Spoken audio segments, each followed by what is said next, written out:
such a big change was coming.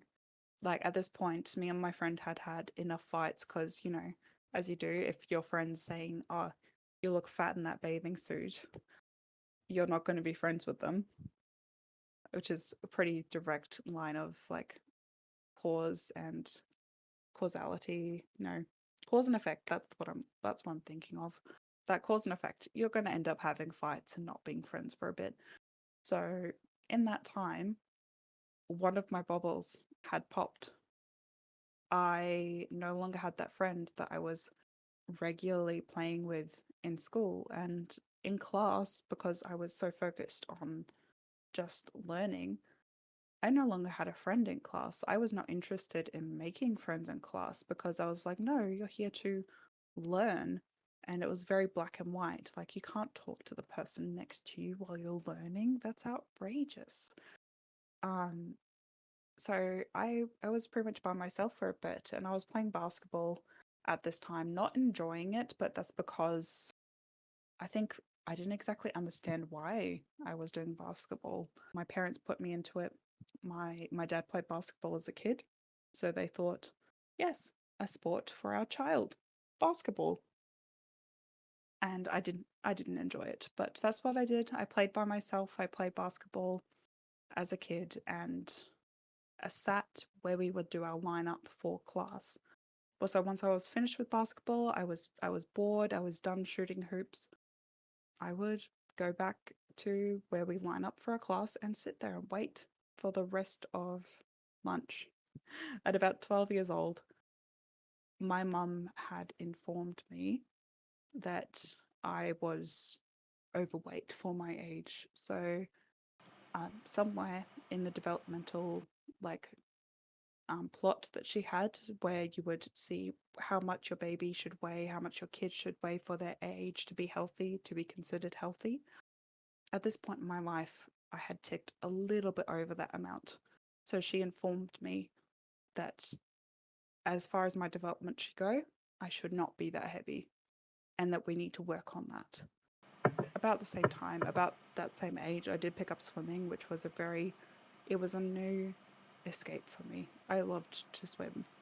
Uh, Nowadays, I wish I could still love to swim in the same way, but I require that constant music, that constant backing track to my life. So I need to find a pair of headphones and then I might get back into swimming. Wow.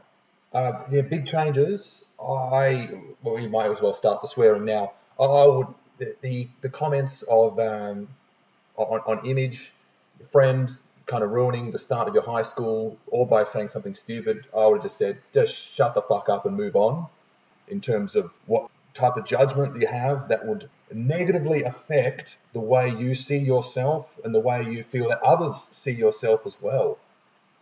Terribly sorry you've had Mm, to endure that.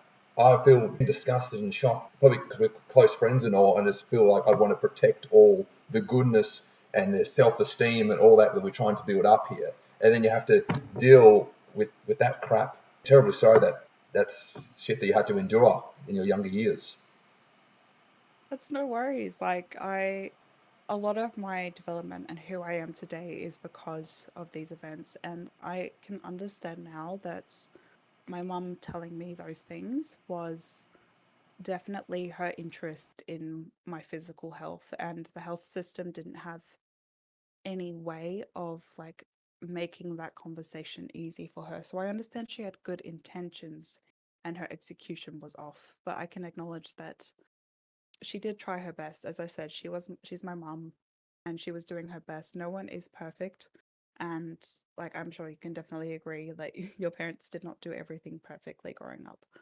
And as for kids, everyone was kids. Everyone was learning, everyone was figuring things out, and they had no way of knowing that I had a very quiet and slight mental disability, which for so most people had no clue it was there, but children are very perceptive to those things. So I think a lot of my teammates, my housemates, my classmates, that's the word I'm looking for, my classmates somehow picked up on that. And I wish I could find the paper that I read where it was children being so perceptive to neurodiversity because they can sense it, and then that's why they treat you differently or treat me differently, is because they can tell that there's something else going on there.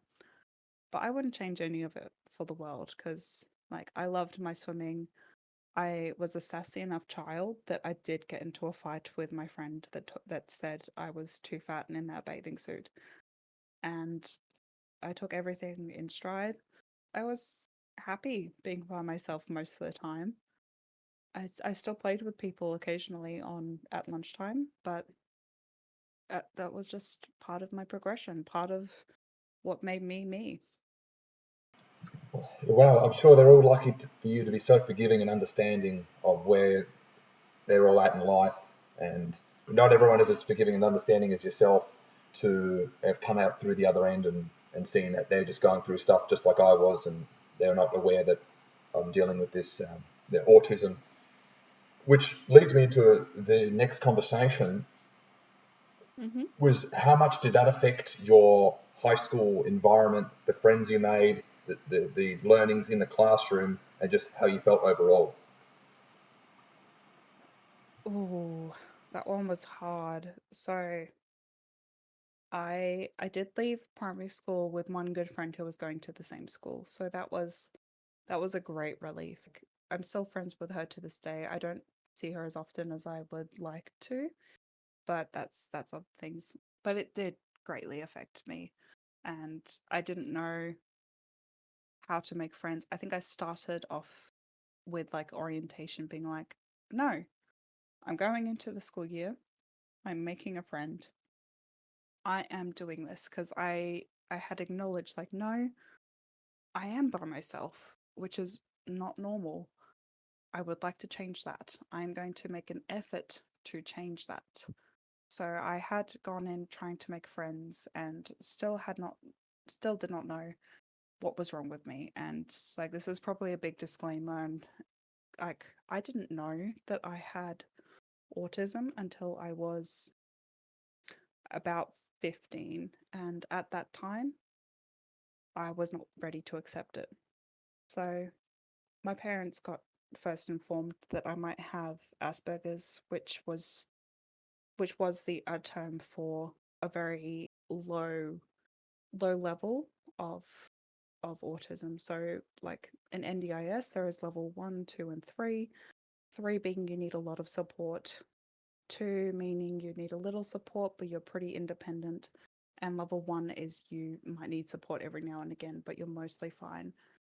So Asperger's would be very much in level 1, where I did not need much support. So my teachers had acknowledged that something was wrong and they had brought it to my parents, so they knew, but they decided to do nothing about it. And I will admit, there are times where I'm very bitter about that, but I also acknowledge they did their best.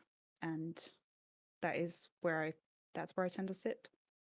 Somewhere in between bitter that they didn't do anything about it, and appreciative that they did their best. Yeah, but going into high school, I didn't know that was a problem yet. So I did make a friend, and I was really close with her. It was just us two, which is how I just could cope. It was easy to cope with just two people. I found any more people than that, and it was too many unknown variables. So we were good friends, and then a new student came into the class, and I wanted to like befriend this new person. I was like, no, you are not going to start out the school year being uncomfortable and anything like that. And she clicked a lot better with my friend at the time, and they got along really well. So I felt she was stealing her from me, and became very bitter and couldn't express any of these negative feelings. I couldn't talk about them. That was not happening. It was very difficult because I didn't know why I couldn't communicate or why I couldn't make friends or why I could only make one friend at a time. I couldn't understand why it was so heartbreaking to have my one friend taken away from me. And I definitely said some things that I still regret to this day, despite the fact that I was so young. But yeah, it definitely negatively impacted, and high school probably some of the hardest years of my life. Here, here. Yes, and I feel the same way. I've not gone through any of those problems specifically. Mm. High school was very tough.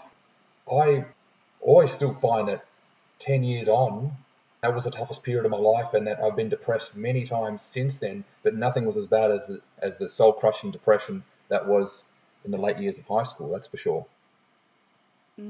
Yeah, and like I don't think I've actually ever asked you very much about your high school experience, and I feel like I've just been talking about myself for about the last what 30 minutes, hour, which yeah, as is as it should. But is there have you ever experienced like anything similar to what I've been through, or is there anything that I've said so far that you've like really resonated with? I think what you've discussed so far hasn't quite related to me just yet because we're still into the earlier stages of school, which was in your case 8 years. From 8 years on, it's been a disconnect to how you should feel to what your friend is judging you on. I didn't actually go through that. I feel that my case was good all the way up until 15, and then that went pear shaped Ah, from there. yeah, okay. So we're getting up to it, okay. Getting to the good bit. Yeah, here we are. I do want to jump ahead with one question, but then we'll peel back to Mhm. the mid-teens. Let's just put it out there. The devil of negative self-image, one of the most crushing devils that there is internally in this day and age, whether it be magazines we look at, Photoshop pictures on the internet, and fitness models, all that sort of stuff. We need to be happy with who we are. The vulnerable age of 8, it can be very tough because you think you're doing well, you believe that you've got that great bubble. Someone comes along, knocks you down, can be hard to get up on your own. As you mentioned, a little bit overweight, there is nothing wrong with that. Absolutely nothing wrong with that, whether you're 8, 18, 28, 38, all the way up to 100. You have to be happy for you. You have to want to do that for yourself. And if you're happy with the way you are, being a little bit overweight, who cares? I'd be happy with that because mentally I'm at peace with myself. So, how do you feel at this stage, Evelyn? You dealt with it at 8 years old. You're now 24. Is Yes, 23. that right? Yes. 23. Sorry, Yeah. you're now 23. That's okay. This jump ahead question: how far along have you come from having that experience at 8 years old to now at 23 regarding body confidence? I'd say I've actually come much further than I would have ever expected. So, um, we haven't quite reached the darkest time in my life. So, from that point, where I am right now was inconceivable. And that is a fantastic word. I love that word, inconceivable. Because right now I do pole dancing. I have done performances where I was not naked, but very much like a lot of me was on display, and I wouldn't have ever thought it conceivable that I would feel comfortable. I even quit swimming because I felt so uncomfortable having so much of my body on display in that situation. So I've come quite far, and it's definitely not something that I've overcome or it's gone forever, because there are definitely days, and I'm even like working with a PT now to lose weight. There are definitely times where I'm always going to be fighting that same fight, but right now, why the reason is very different. I'm not trying to fit myself into a box of appearance. I'm trying to work for my health, for longevity, because I want to be around for a good long time. I want to make the world or be able to experience the world with my children. And that is more so what's driving me on. There are still the times where I'm just like, oh, I haven't lost any weight this week. Oh my gosh, I'm an absolute failure. What the fuck? Um, like even this morning, I weighed myself on the scale and I was like, gone up, what the fuck? But it's going to be that time. Like progress is not linear, and I've had a lot of water, which is probably more what I'm seeing. So I'm very proud of myself and how far I've come. And the goalpost has moved to a point where it is still a bit far away, but I've come pretty far. I've come pretty damn far.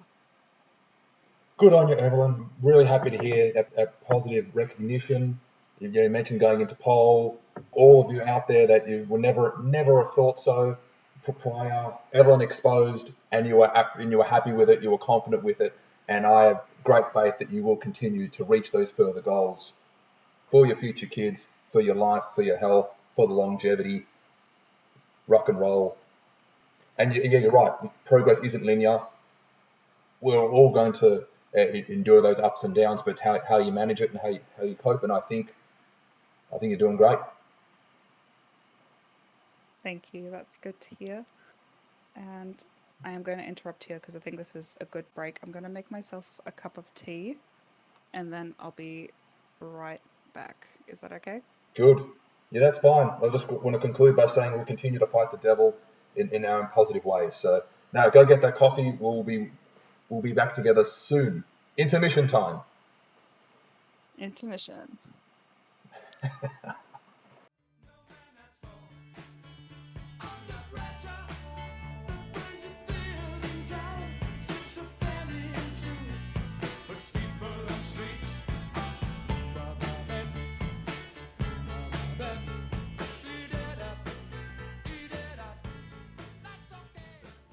I would want to go to the next level from where we were. We did a jump fast question before we went on break. Now we're back and want to discuss more of the trickier times. What about the mid to late teen years? What was that like for you, Evelyn? What devils did you feel you had to fight? So I would definitely say this is probably when I met a lot of them. So we've let's say the devils we've already met. We've met my autism because I was born with that one. Should probably name him. That'd be fun. I have met my self-image or self-esteem devil. We have not yet met I have not yet conquered my dislike for exercise yet. So that one I don't conquer until much later on. But during this time, I met rather common devil that people do fight. I met my depression. So in year 8, which I was probably about 14, 13, 14, I got informed by one of my close friends, or who I thought was one of my close friends, that I am depressed. And I went, no, I'm not. And of course, that started a downward spiral of, am I? And yeah, long story short, I was depressed. I ate to hide my feelings. I didn't speak to people. I couldn't understand why I couldn't make friends. I couldn't understand why my friends would suddenly just tell me, absolutely not, we're not hanging out anymore. Probably one of the biggest times. So we had smaller occurrences of this happen before earlier in my life, but this is one of the biggest where one of my friends that I had had for the time I was regularly going to hang out with them at lunchtime and all of that and having a good time. I had had a flare up of depression. So I wasn't going I took a day off of school or a week off of school. I focused just on studying. Honestly, I think it was just the stress of studying and I just couldn't do socializing on top of it.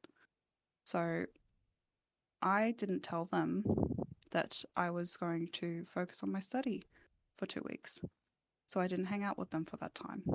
And when the 2 weeks was up, I just came back because in my head it was like, okay, stress is gone, exams are done. I've conquered the beast of studying and trying to pass all my grades and all of that. Something that like some people or like child geniuses experience is like there is a polarizing or like very confronting moment when you're no longer just naturally able to get good grades. So you need to start studying, and things don't make as much sense as they used to anymore. Like English, right, have been easy for me, and using creative skills, not something I was naturally attuned to. Art class no longer became a creative outlet. It was an actual task. It was something I didn't know how to do anymore.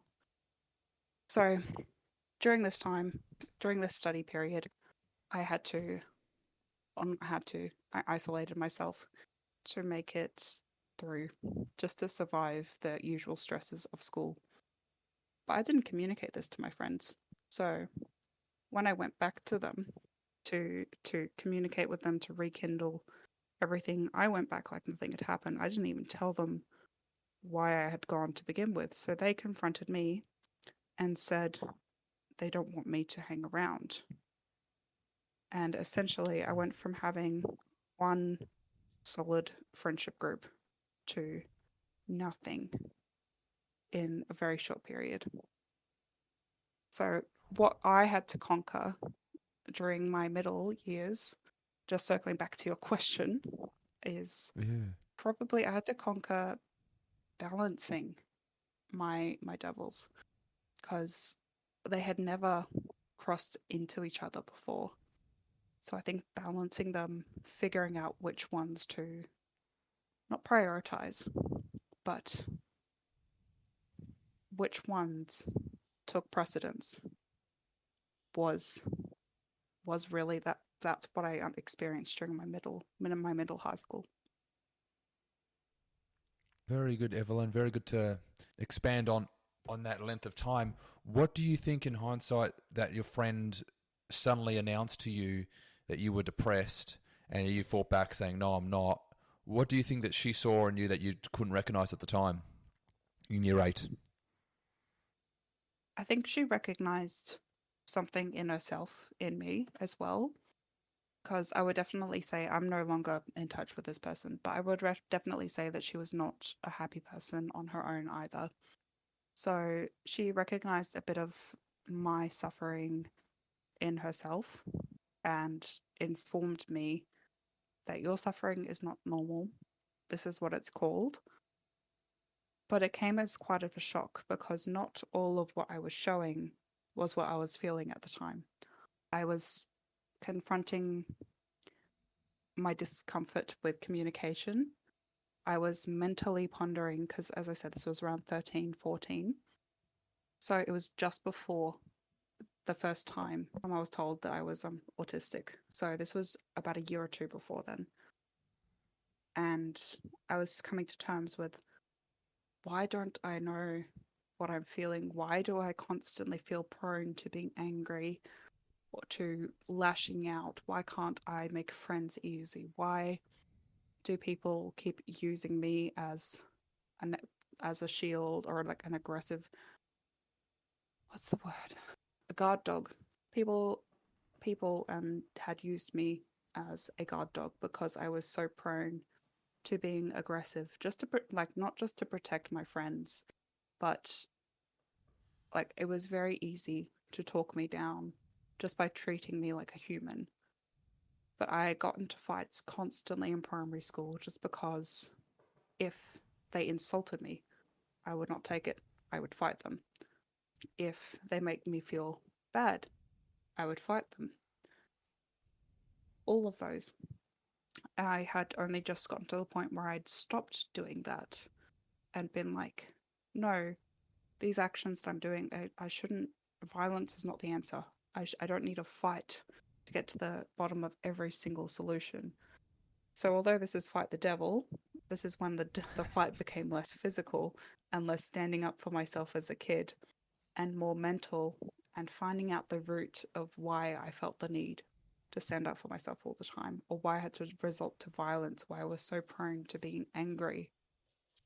So I was dealing with that when my friend confronted me and told me that I was depressed. So I was doing a lot of mental gymnastics at the time and didn't exactly know what my end goal was. it sounds like a transition period from releasing that anger and energy out in fighting to then recognizing that it's not worth fighting, despite being fight the devil, and you're having to figure that out in year 8. But let's go back to the fights that you had, Evelyn. This is news to me. How many do you reckon you had? Were they worth the battles at the time? And how many did you win? I'd like to think I won most of them.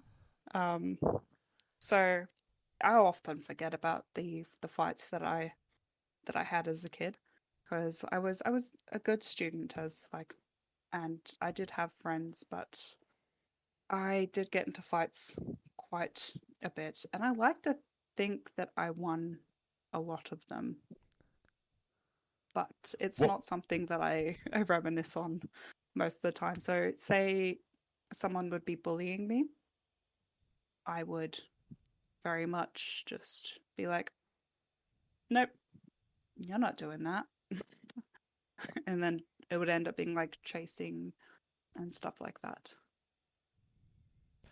I don't think Look, I anyone can say actually got that. hurt in these fights, Oh, because if they weren't that bad. It wasn't like fist punching closed or anything. It was just like pushing, shoving, chasing, which could very easily be misinterpreted as these kids are playing. But it was a fight at the time. So nothing as closed fists or as violent as an actual fight. that can be interpreted many different ways. It wasn't on the schoolyard oval, everyone surrounding you going, fight, fight, fight. You weren't in any of those pits, Evelyn, by the sounds of it. There definitely was some pits, but not in that way. In the way, you know how I described myself as being used as a guard dog? I'd say the earlier progression to Yes. that was like a matador. Matador. So the guys that hold the big red thing and the bull's charging at them. The Those flag, circles would yep. very much be like that, where they were trying to egg me on like I was the bull. So this is what you talked about, saying they knew that you were different. They knew that they recognized that, took things on differently, and were trying to get to you Mm. so that they could be entertained for the day in their boring school lives. Does that sound about right? Yeah, yeah, and I need to clarify that when I say that they were treating me like a bull and like a matador, I'm not talking metaphorically. I mean that they would literally tease me, get me to charge at them, dodge out of the way, and then they stood around me in a circle doing that.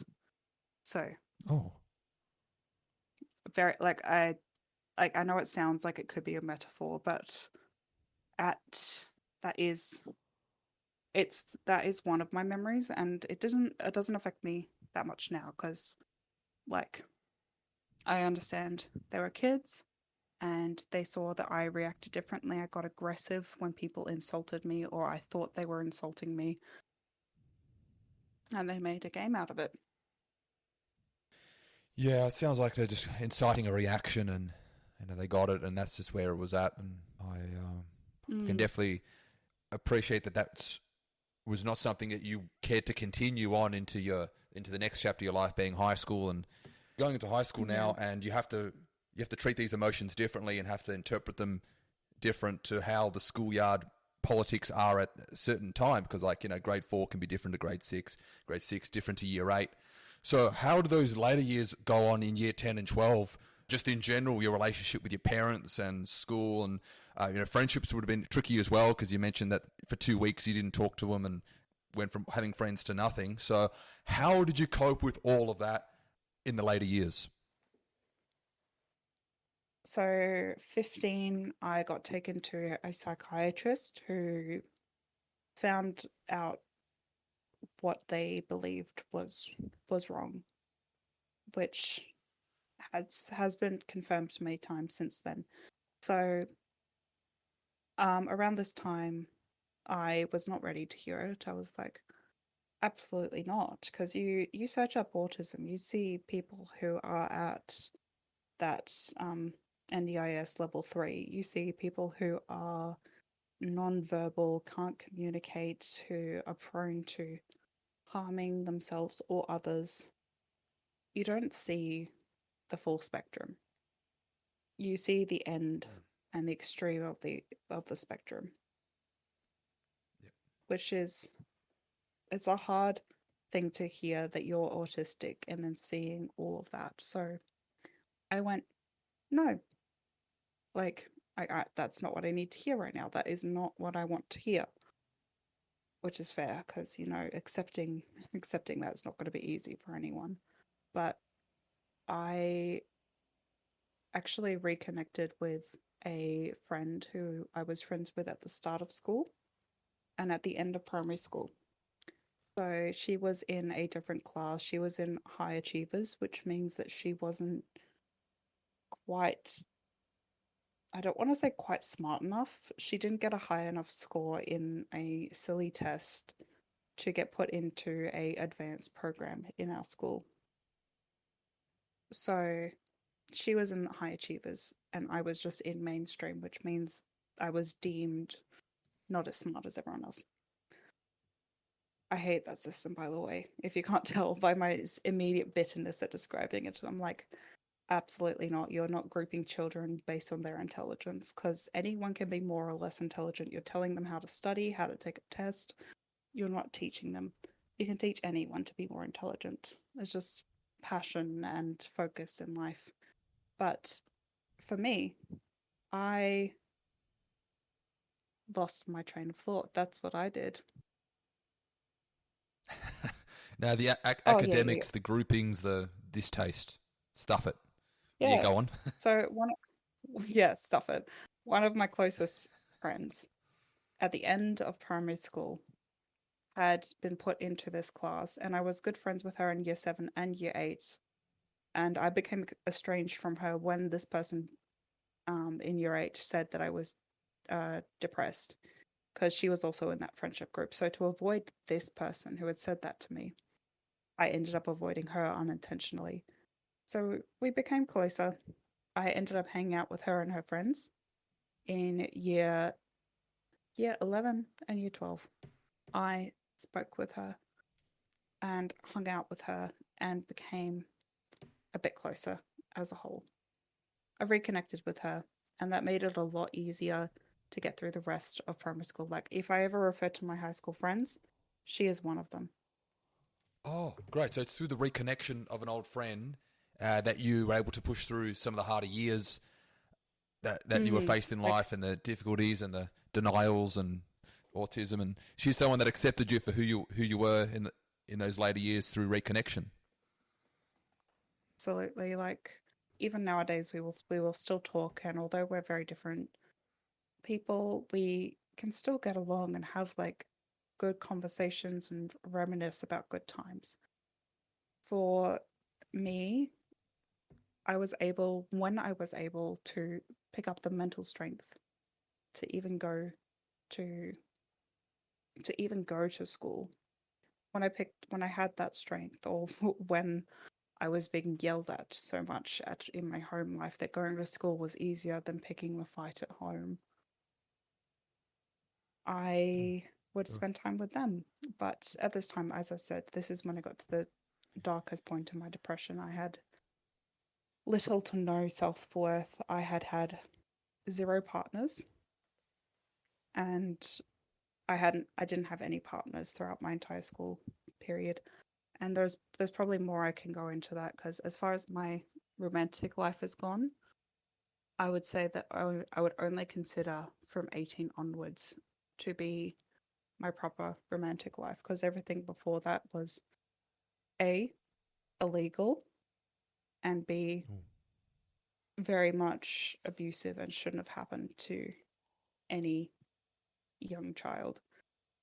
Clarifying, I was not sexually assaulted at all. At all. But there Okay. was other occurrences that put me at risk to be put in that, to have experienced that. I did not though. So worst time of my life, I was at the end of high school, I was suicidal. I didn't want to be like around. In I found no value in school. I found no value in any further education. I thought that I was never going to find love because I was too ugly and too fat. And all of that. So I feel as though I've said a lot of things and you probably have another question about now.